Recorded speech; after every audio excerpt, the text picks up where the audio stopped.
So now I'm going to do a U-turn on the dual carriageway. So I'm going to be moving into the right-hand lane to then come back towards Ruxley. So I'm going to check interior right, signal right, glide into lane 2.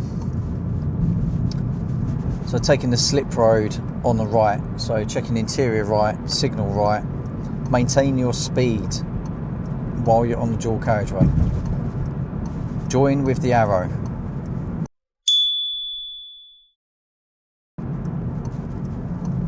And now start to reduce your speed.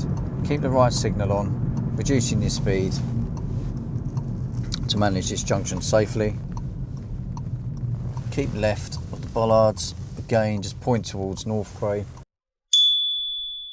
Over to your left, it's all clear. I'm just going to roll out into the left lane and make progress.